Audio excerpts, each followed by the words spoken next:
It's the 20th episode of the WWJ Industry Connected Podcast, a monthly podcast devoted to the groundwater industry produced by the National Groundwater Association. I'm your host, Mike Price, and today we're joined by David Baker of Borah Manufacturing, LLC. We discuss the creation of his rig and pump hoist company, exhibiting his pump hoist at Groundwater Week 2025, business leadership, and more. Welcome to the podcast, NGWA Board Director David Baker of Apex Drilling and Borah Manufacturing, a newly formed drilling rig manufacturer and rig and pump hoist manufacturer out in Burley, Idaho. Thanks for your time today, David. Welcome. Thanks for having me. You bet. Well, let's hear about it. You have a drilling company that also installs pumps, and you thought, I'm not busy enough. I want to start a drilling rig and pump hoist manufacturing company, Borah. Tell us all about it and what's going on out there. A little bit of background. I grew up in a pump service business. It was actually started in 1956 by my father's great uncle. My dad bought it in 78. All of us kids were raised in that business. My younger brothers bought the pump business from my dad in 05, and I started Apex Drilling in 05. So I've been in the drilling business, raised in the pump business, helped run that for several years before moving into other things, and then eventually starting into the drilling business. In 22, due to the supply constraints that were created by COVID and demand for rigs being high, I needed a piece of equipment. I needed a rig in Apex Drilling, and I couldn't get what I needed. So we started looking at building our own.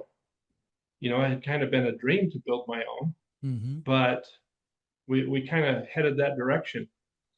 And as the conversation continued, and we started bringing different ideas to the table as to what we really wanted with a rig, we decided, let's make this a company and let's start supplying rigs to the industry.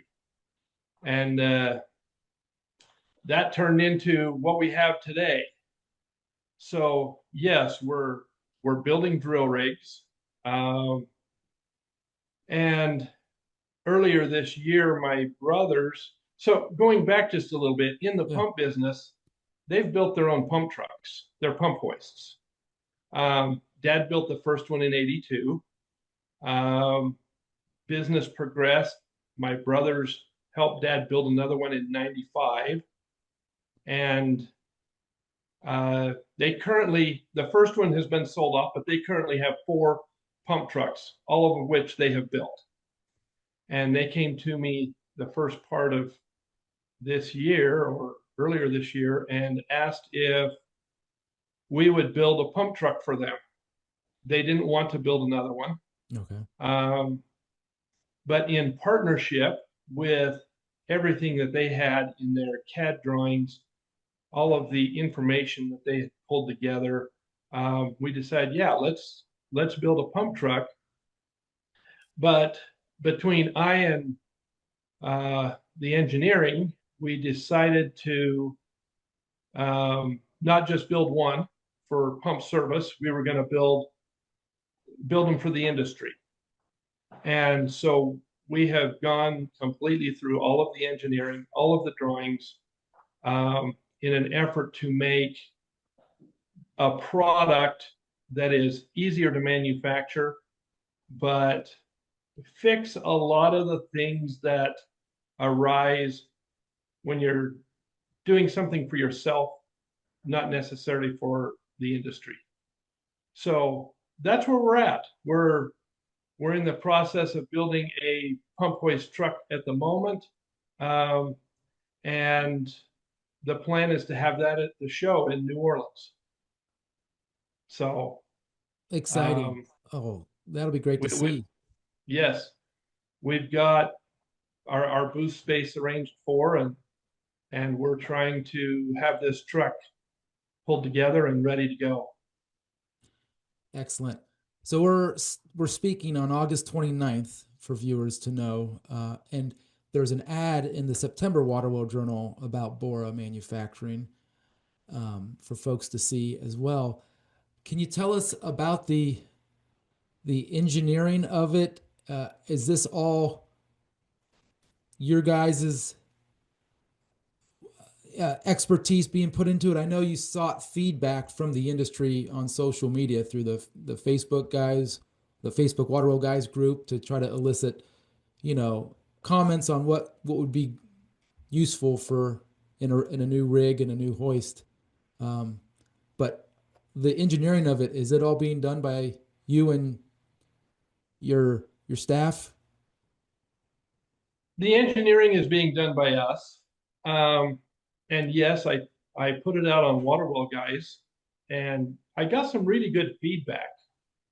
And so what we've done is basically taken the best ideas that we can come up with that are already in the industry. There's no need to reinvent the wheel. But we've tried to incorporate the best of the ideas into one rig. And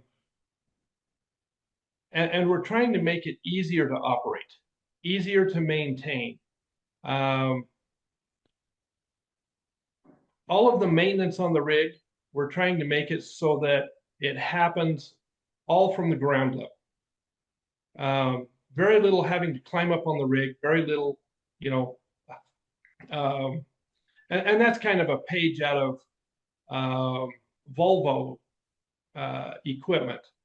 They make it so everything can be maintained from the ground. Mm-hmm. We're building our own chassis because we found that there were constraints when you try to use a truck chassis that's on the road. That's taking a page out of Versadrill's book, in the fact that they produce their own chassis for their V2000 and others. But it allows us to have the flexibility to incorporate into the rig what needs to be into the rig. Mm. The idea is this is a drill rig first. Being able to drive it down the road is a second. And so by doing that, we have a chassis with a heavier frame. And due to the good people at Oshkosh, there was an engineer there that we got associated with, and they helped us in our frame design and what materials to use. So this rig comes to us kind of like a crane carrier, but it has a frame in it more similar to an Oshkosh cement mixer. Okay. And so we just built on it from there. Mm-hmm. There's a couple items on here that we're still waiting on our patent for. We hope to have that before the end of the year, before this goes to the show. But we are in a patent pending category with that. And part of that deals with efficiency of operation. And there's just several things involved. So one of the things that this rig offers is the top head has been designed such that we can run conventional air, we can run conventional mud or direct mud. Mm-hmm. We also have the ability with the spindle and the way it is set up that with the changing of a couple components, we can now run matrix dual tube and do dual tube flooded reverse airlift mud drilling directly right on the rig, just by running drill rod just like you would any other rig, without any anything hanging on it on the top head or below. The side discharge swivel goes away. And we have worked with Matrix on that, and they're very excited for what we have been able to put together. And it isn't all of our own doing. Like I said, we worked with Matrix. Yeah.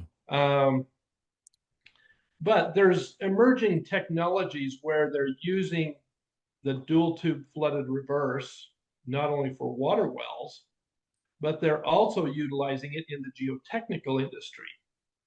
And it makes this rig more correct for that industry to be able to do the dual tube flooded reverse.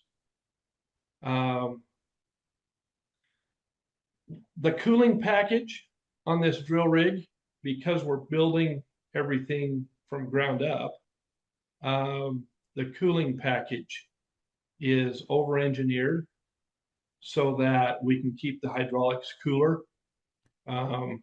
Hydraulic components, there's three things that destroy hydraulic components. One is heat, one is dirt, and the other is water. And it's like, we're playing in that arena. We're abusing hydraulic components severely in the groundwater industry. And so anything we can do to keep our oil cooler, keep our components cooler, keep them clean, makes for a better operating rig. Right. So that's been a key point also in this. Getting into the pump hoists.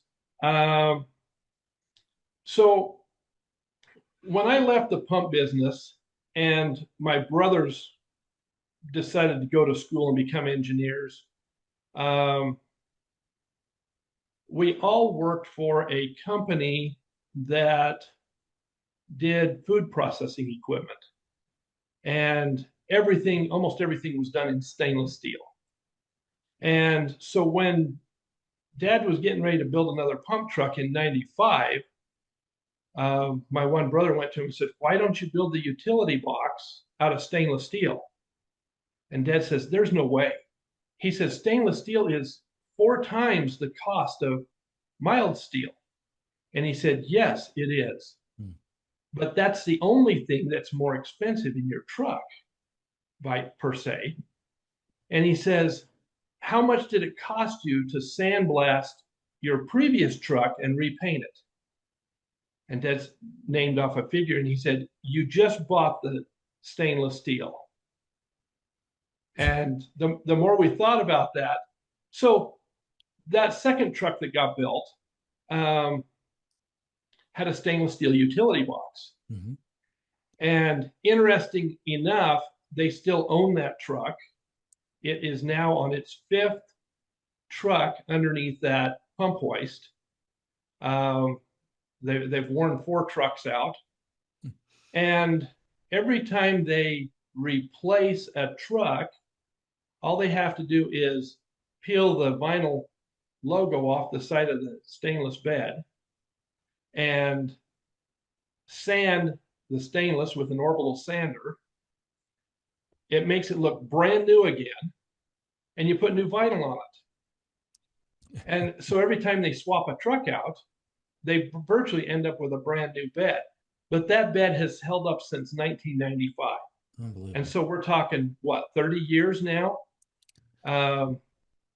that truck has been in operation, and it looks as good and functions as well as any truck driving down the road that's brand new. Dad came up with the idea in his very first truck of making the mast extendable, which wasn't totally new to the industry. But because we deal with some deep wells here, he wanted a truck that would extend up where you could pull 2 lengths of pipe at a time out of a well. Mm-hmm. And that has been expanded on over the years. But without my knowing exactly what was in the industry in '82, I do believe that was the first truck that had a mast that would pull 2 lengths of pipe out of the well.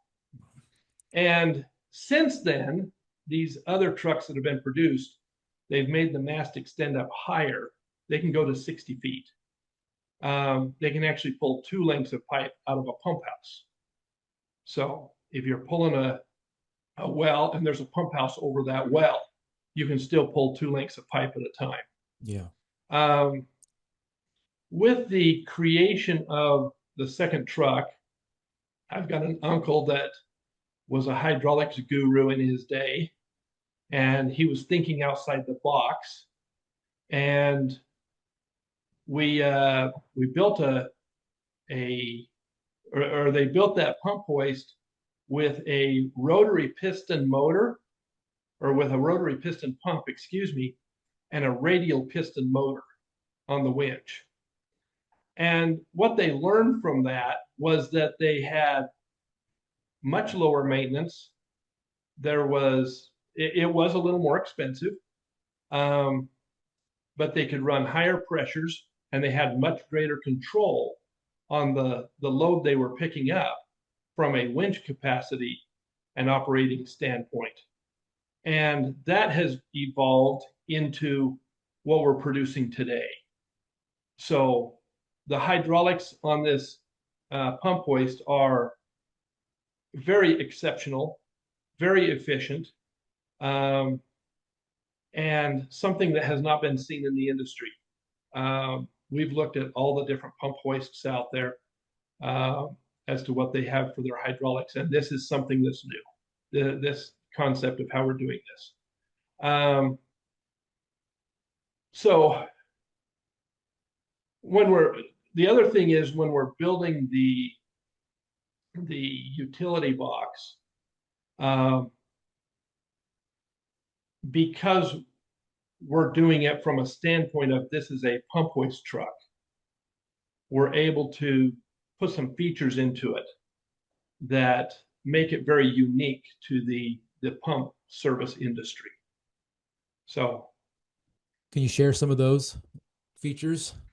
Well, one is we have narrowed up the boxes, because your typical service truck that you buy in the industry is wider than what we need.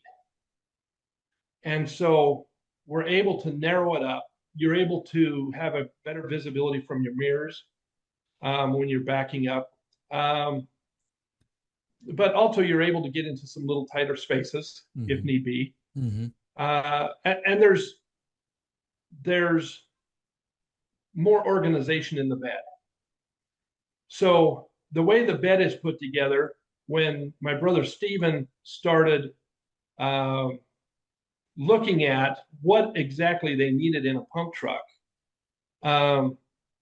he actually took the boxes, the bin boxes that he wanted to use to keep the truck organized, and he laid the bin boxes out and measured everything and said, okay, now we want to design everything around the bin boxes. So the bed itself is the boxes, or the drawers in the utility box. Everything's designed around the bin boxes and what goes in it.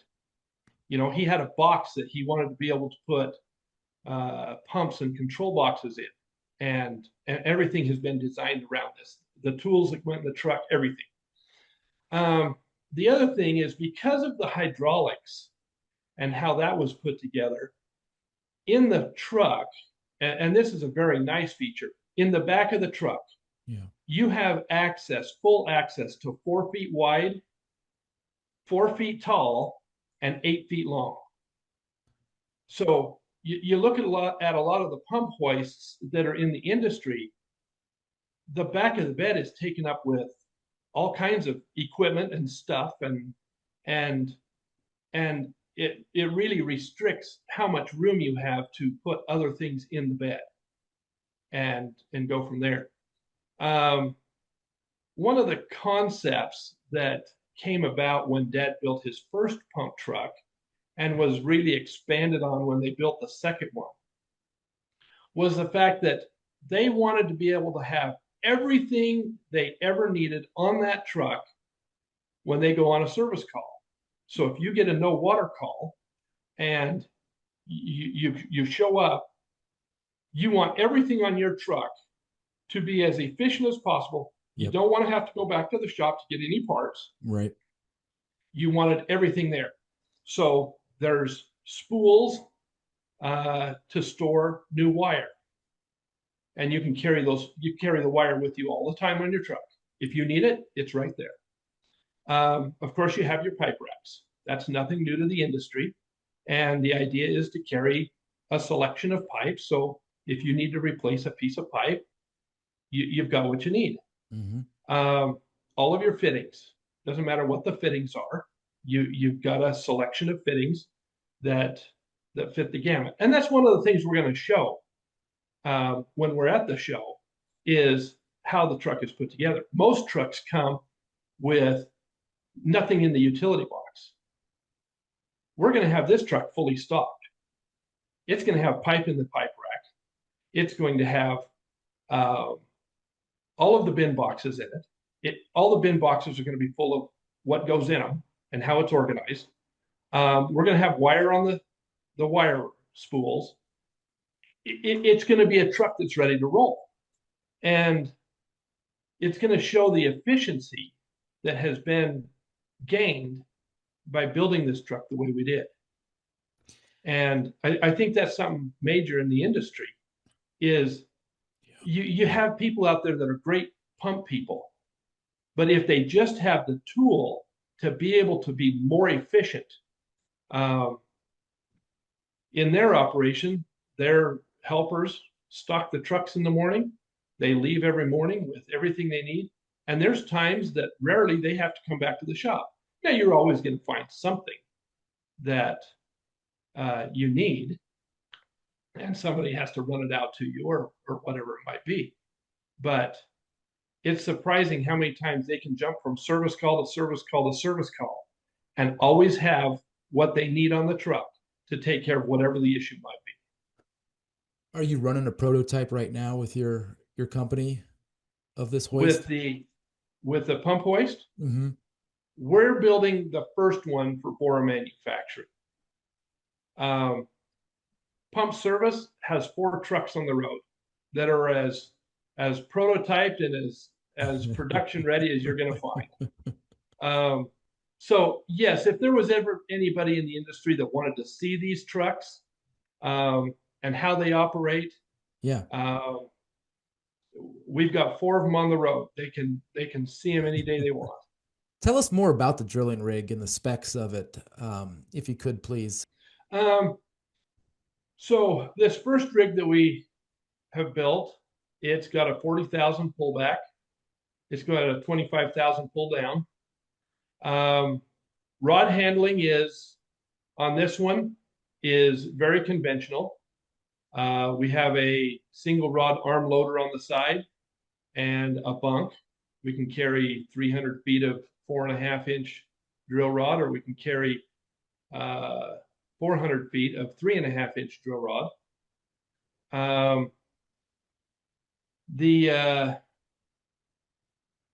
So we took a page out of Schramm's book on their T130, how they have the telescoping mast, and as the mast telescopes, that runs the top head up and down. And we've taken that concept. That's also a similar concept that Epiroc had in their big rig, the Predator. And so we've downsized that concept in the function of the top head. That does it create some unique capabilities.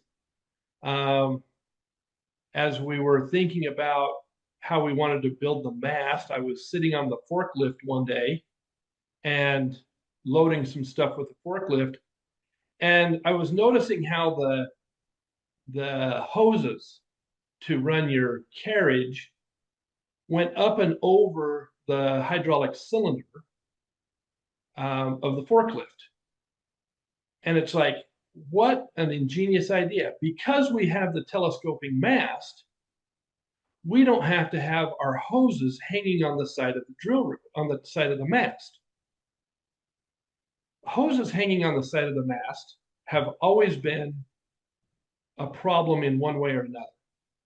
Either you get them tangled up with drill rod casing, or they get tangled up on the rig, and you always end up ripping one off, or damaging a hose. They are a safety concern, though it's not a major safety concern. There's been things in play to make them less of a safety problem, but those hoses hang right over the operator.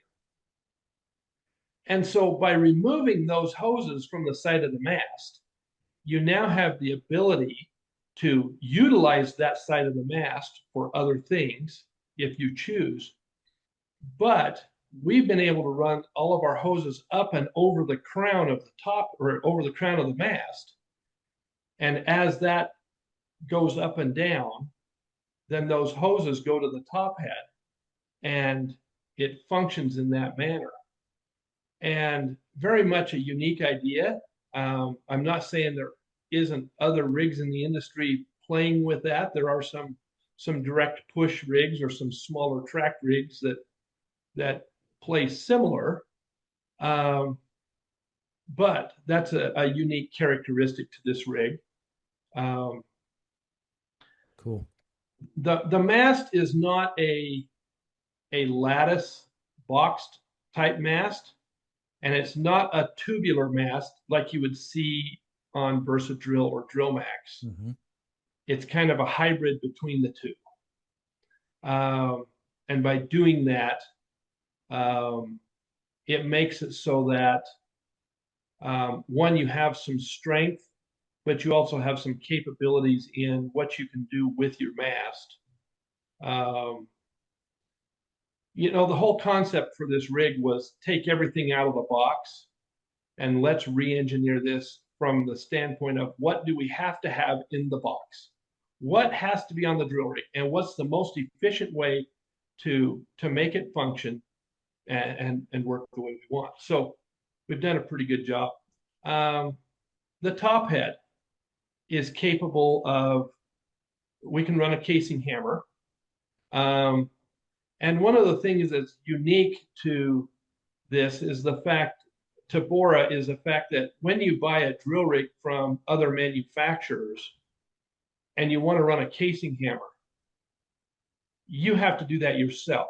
You buy it from them and then turn around and have to put more money into it and revamp a brand new product to be able to handle your casing hammer. And we've come up with the idea and just had the mindset that if a customer wants a casing hammer, you find out how they want to run that casing hammer, and then it leaves from the factory ready to run a casing hammer. And we'll even install a casing hammer for them. Now that does bring up some concerns. There's some liabilities and some extra that goes into making that happen. But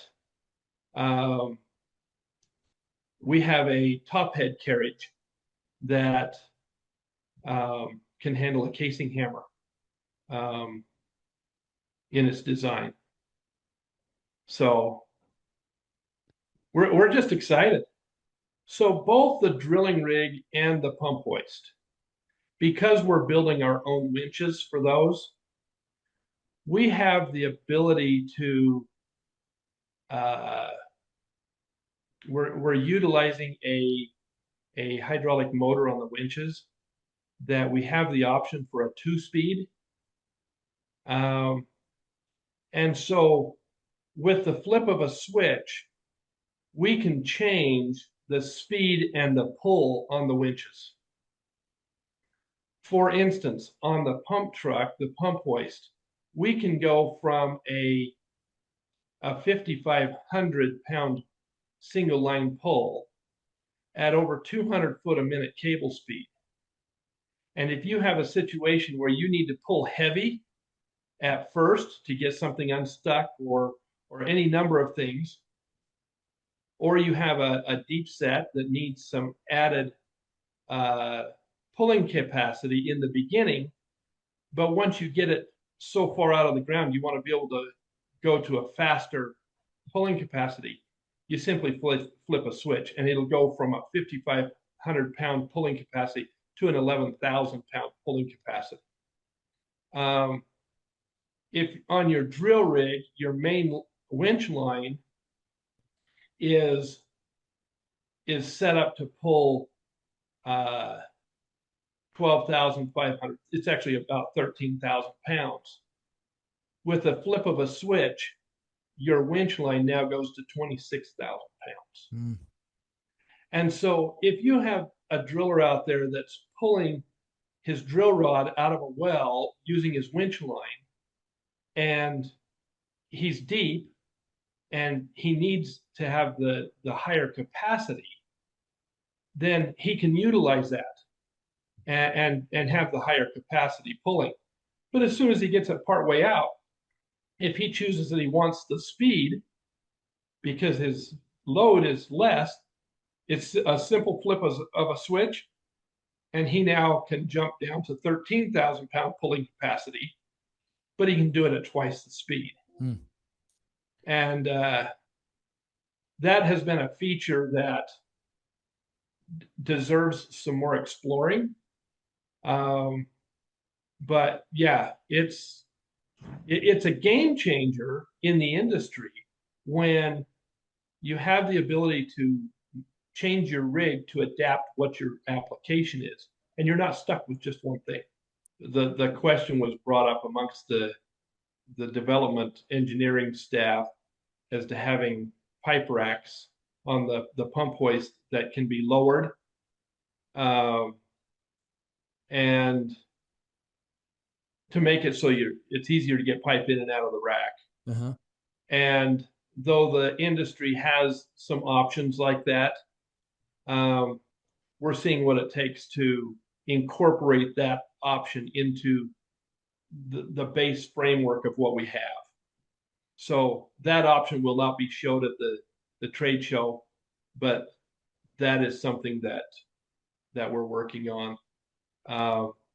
And give us another few months. We'll have it all worked out. Yep. Tell us the origin of the name Borah, while we're on the topic of things here. So we were trying to come up with a name. Now, with apex drilling, apex means the pinnacle of or the top of. And we have a triangle in our logo that shows kind of a mountain on it. You know, it has a snow line at the top. Yeah. And so we kind of wanted to stick with the mountain theme if we could. We are in the middle of the Rocky Mountains. And my second son called me up. He said, "Dad, why don't you call it Borah Manufacturing?" And I said, "Okay, I hadn't thought of that." He said, "Borah is the tallest mountain in the state of Idaho." And I said, "Okay." And he says, "That sticks with your mountain theme." He said, "But there's also a play on words, as in you're boring a hole in the ground." Oh. And I said, "Okay, that's interesting." So we've called it Borah Manufacturing. And in our logo, we have taken a silhouette of Mount Borah. Mm. And, you know, there's been several people that looked at our logo and said, "Hey, that's Mount Borah," because it is a little bit of a unique, you know, shape to the mountain. Yeah. So, Oh, I love that. Yeah. Viewers, do yourself a favor and Google Borah, Mount Borah, and you'll get to see some great images of is it 7.7 miles out and back. I was reading the other day. If you dare to scale it. our engineer is very avid in hiking mountains, and he has been on all of the mountains in the state of Idaho that are over 12,000 feet. He's been up on top of Mount Borah a couple times, but Cool. His email is ID for Idaho Summit Dog, and so he's avid when it comes to hiking mountains. So you're also NGWA board director, first year as a director. And I want to talk about you ran on the premise of, I'm here to help everyone become more successful and stronger in business. Correct. Why that call? Why did you feel called to that? Why do you feel called to that? And how's that going, that effort to help the industry in that regard? It's getting better.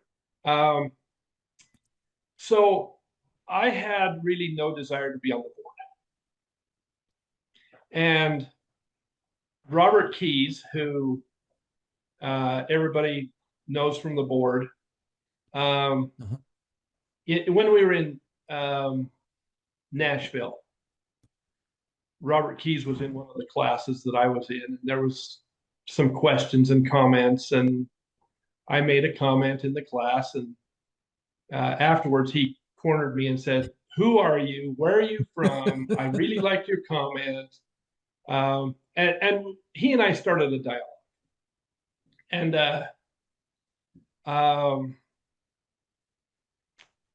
then the next year, he cornered me at Vegas and said, "We really would like to get you on the board." Uh, he says, "I feel that you have something to offer."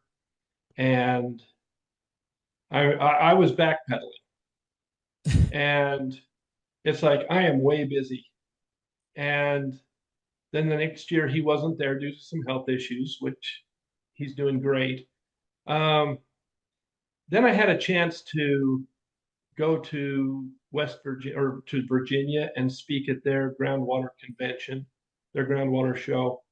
And Chauncey Leggett was there, and he voiced some of the same issues of, hey, you need to consider being on the board.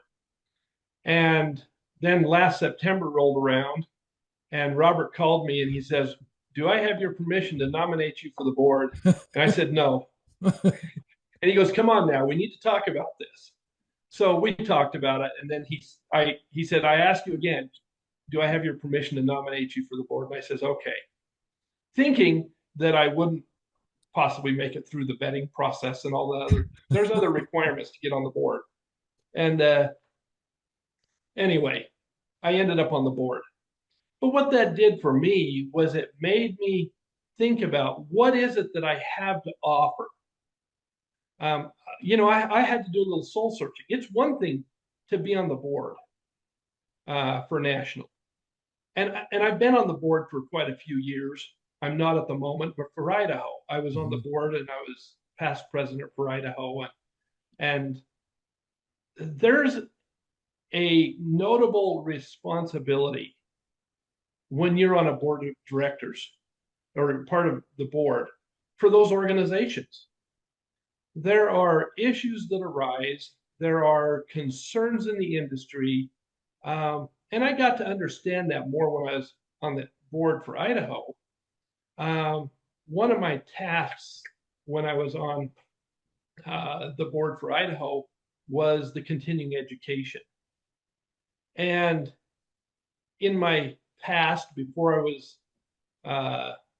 when I was doing other things between the pump business and drilling, one of those things was I was an EMT, and I had become an EMT instructor.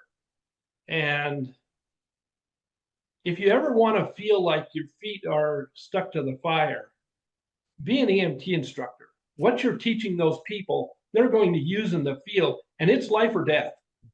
It had better be correct. Now, that being said, being in charge of instruction and education, not only at the Idaho level, but now that's one of the things that is tasked at the national level, is you need to be putting out good information. And part of me looking at being on the board of directors is, what do I have to offer the NGWA and the membership of the NGWA? Mm-hmm. And my father failed at 2 businesses before he was successful in the pump business.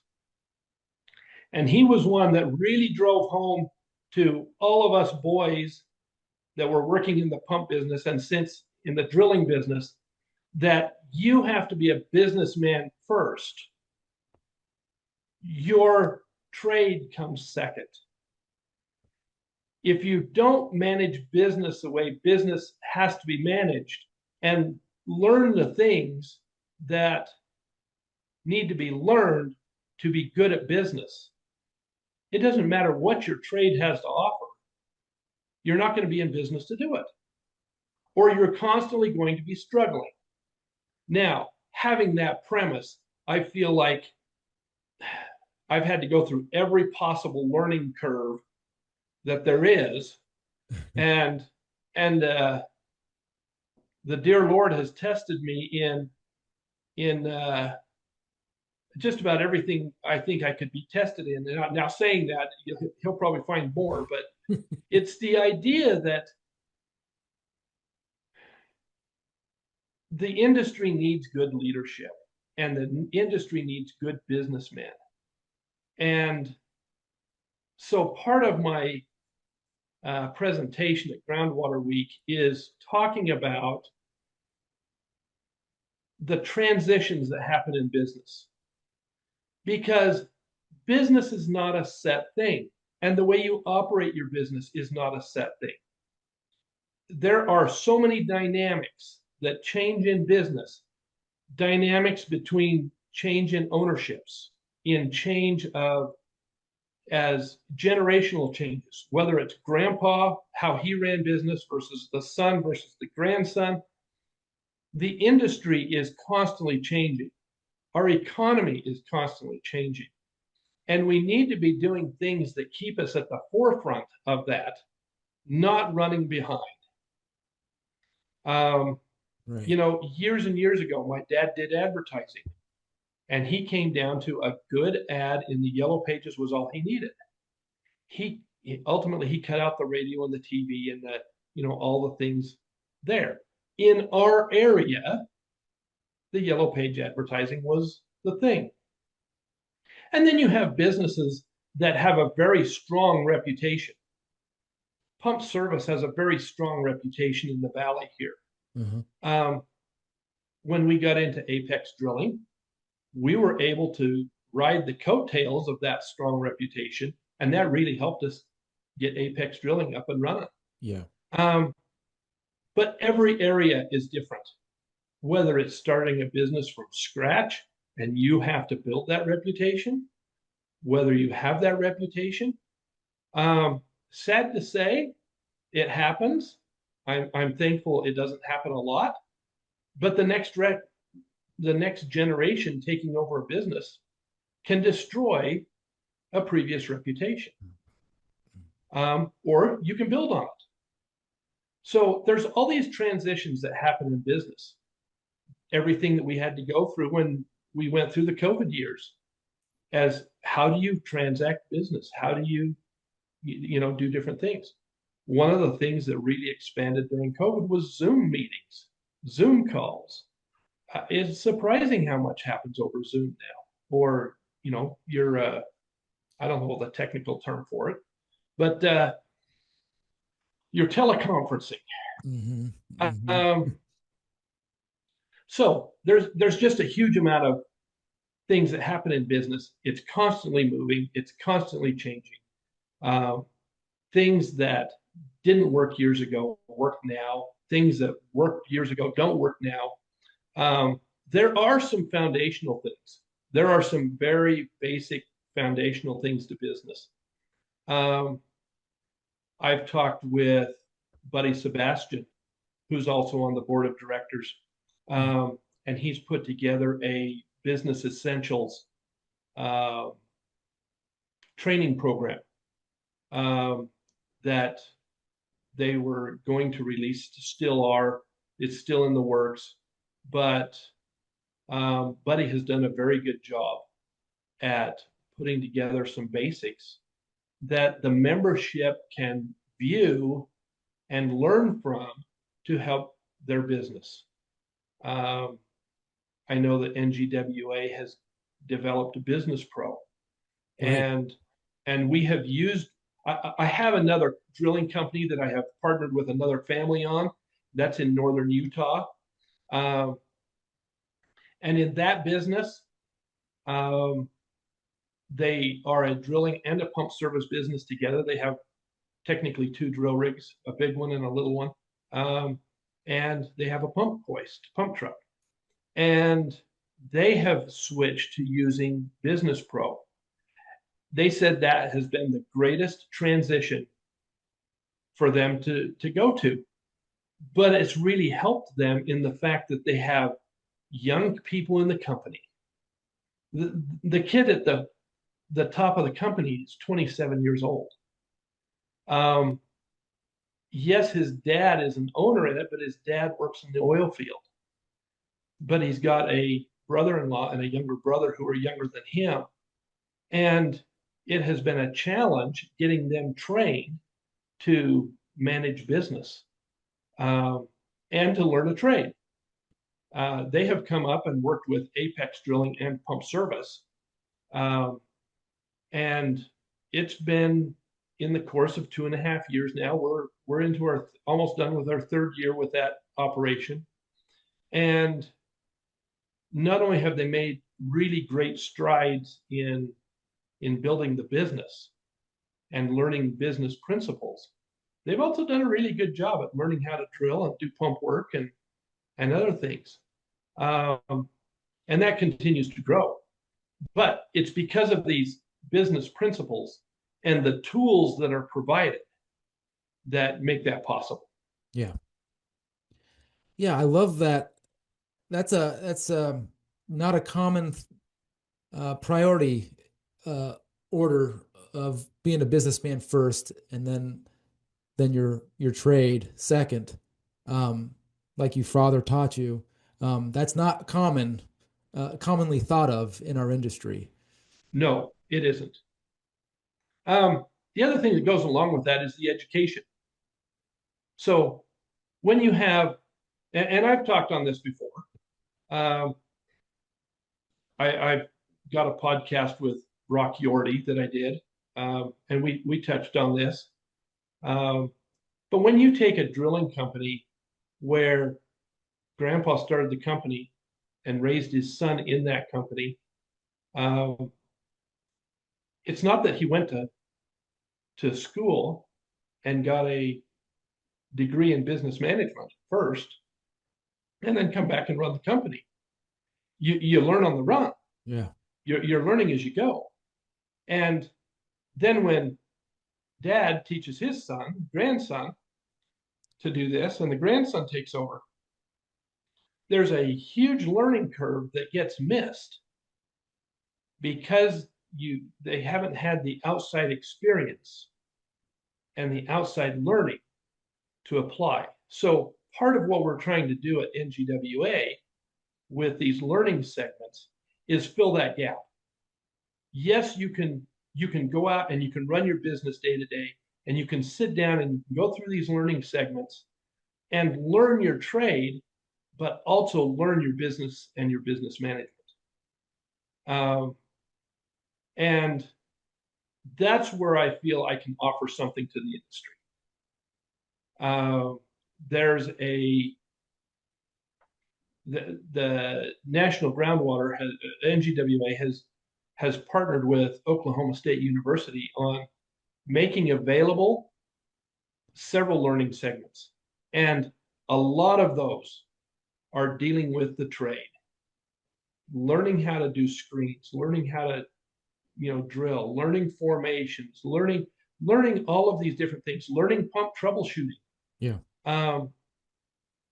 But the thing that we're lacking yet is learning business and business management. And that's something the NGWA is serious about. Yeah. We're working on.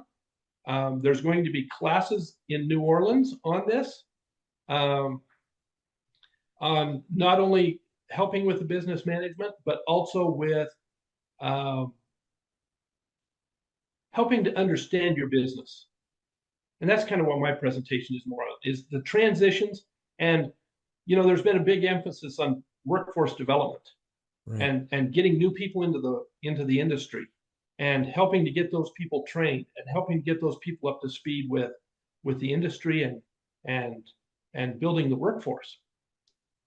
But the title of my presentation is Business Transitions, the Other Side of Workforce Development. So I'm focusing more on helping business owners understand their business and developing themselves. You know, what did they learn from grandpa? What did they learn from dad? What are they now experiencing in their business? Bringing those transitions to light and then putting forth some solutions and hopefully getting a discussion going to where the whole room is involved in putting forth ideas that work for them. And hopefully everybody comes away from that with the idea of, one, I can do it. I have the support to do what I need to do. Yeah. I can do it. And then the other thing is that they're able to come away with something that adds to their business, makes them more efficient, makes them more profitable, makes them more resilient to the industry and the demands of the economy. So we'll see where that goes.